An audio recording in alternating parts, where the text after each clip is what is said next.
Welcome. In this video, we're going to talk about prompting, which is the language of AI. I'm going to teach you the best way to do that.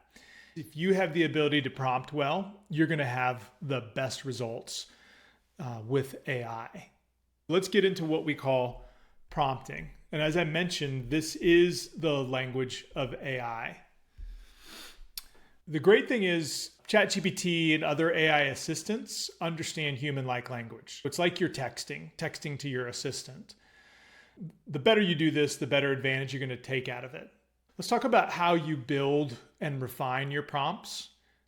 At the base level, the more clear and the more specific you can be, the better. And as I mentioned in the last video, think about AI, your AI assistant, as that really smart kid that has no common sense and doesn't talk very well, can't really have conversations. So you have to give it a ton of context for it to have the right output to be very specific. So let's dig a little bit deeper. Think about a prompt, and when you're being very clear, you want to provide 4 big things: context, role, task, and output. If you put these into your prompt, you're going to have a great result. The order of these can be flexible. Doesn't have to be in this order, but you really want to have the context. And context sets the scene. It's the background of the situation. You want to tell it what role, and the role is really the persona that it takes on. In a lot of cases, maybe you want it to be a sales assistant or a marketing expert to help you do what you need to do. Output is more about how it's going to be formatted. The output is going to be formatted, and you can be very specific in what you need. Maybe it's paragraphs or graphs or the number of words and things like that. But the more specific, the better that it's going to do. And then task. Task is really the core request that you want it to do. For example, you might say, today we're going to create a proposal. The more clear and specific you can be with the C, R, the O, and the T, the better and more effective your prompt is going to be. All right? Let's go through an example of this in the next one. In this particular case, we're creating a prompt to have AI create a proposal for you, for a prospective client. Let me read through this. For the context, we're saying, I'm a software sales rep meeting with a prospective client next week. They're a small SaaS company looking to increase their online presence and attract more customers. Now, you can put a whole bunch more information in that if you want, but this is just a good example. The role is you're saying act as a sales rep, an experienced sales analyst, and marketing consultant. Now, you can have one role, you can have 2, you can have multiple, and it'll still do it. The task is create a brief proposal outline for my software. And you can also include additional context about your software, which I recommend you have saved on your computer because you're going to be uploading this very often into AI. And then you're saying include strategies for reducing risk and improving security as per the context attached. Now for the output, you could say something like present the proposal outline in a bulleted list format with 3 to 4 main sections, 2 to 3 key points under each section.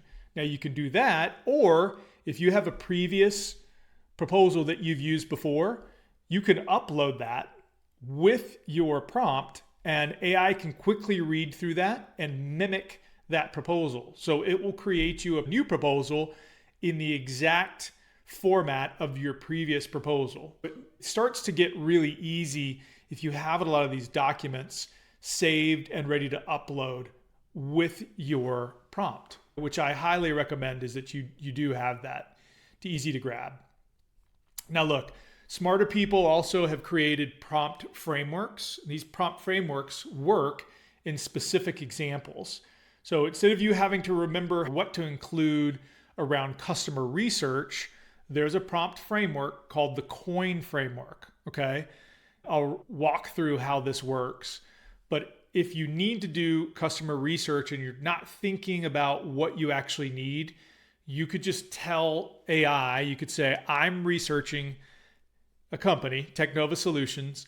a potential client for our cloud services, please use the COIN framework to provide me with a comprehensive overview. And in this particular example, the C stands for company.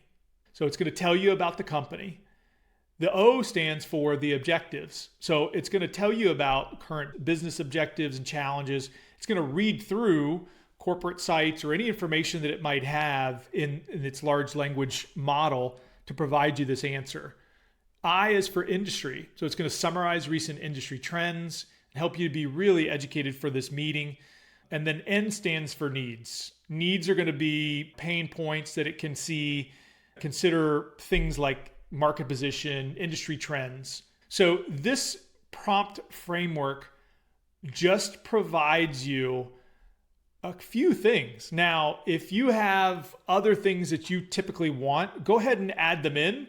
And I would recommend too, taking the prompt that you develop for customer research and saving it somewhere in your own prompt guide so that you can go and you can copy and paste that anytime you're doing customer research. Now, another example of this is for sales emails. It's pretty easy for you to come up with your own, but this is just an example if you can't think of it. But the PACT framework for sales emails, the P stands for personalize. In this particular example, when AI spits out a sales email for you, it is going to personalize it. So it's going to do something, maybe relate it to a recent achievement or something in the news about the company. A is your audience. So it's going to link your solution to that audience, whether it's something that's going on in the industry or maybe something that's going on in the company. C is for content. It's going to include a relevant case study that relates to them.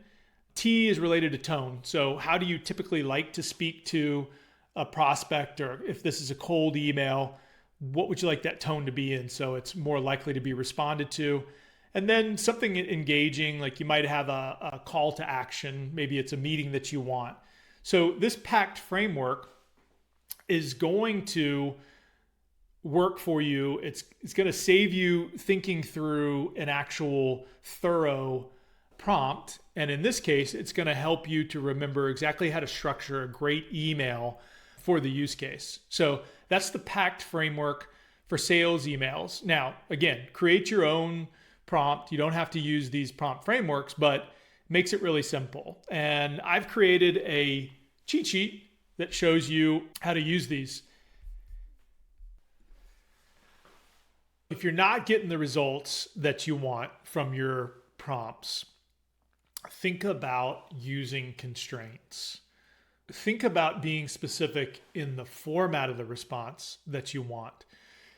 Be more specific. Maybe it's the number of paragraphs that you need, the types of tables that you need. Is it a graph? Is it a bar chart? Or what's the length of the size? Things like word count or number of pages. All these details are going to allow you to get the output that you want. And think about too, things that you do want, like a topic. Maybe you want your AI assistant to talk specifically about certain topics that are related to what you're trying to do, but also think about it as in what you don't want to be included.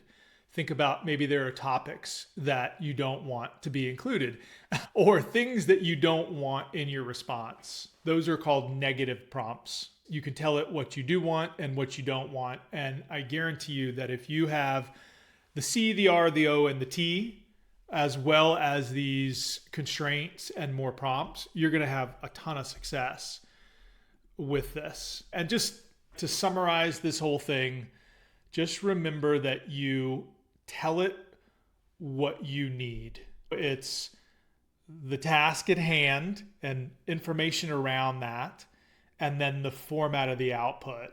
And to break what you need down, think about the C, the R, and the T, which is the context, the role, the persona, and then the task. Remember two main things, but also remember the acronym I taught you. The two main things are be very specific in what you need, and then be very specific in the format of the output. think about the context, the role, and the task, and then just the constraints around the output that you need, and be very specific in the format and the structure. You can include those 4 things and then also be really specific on what you don't want. I think you're going to have a tremendous amount of success, and you're going to prompt better and be better than probably 98, 99% of people out there that are using AI today. If you have any thoughts about this or any questions or want to know more, please reach out to me. In the next video, we're going to talk about key time killers that every seller has. And then I'm going to show you 6 different great and easy prompts that you can use to overcome those time killers and get a ton of time back in your schedule. All right. Thanks very much.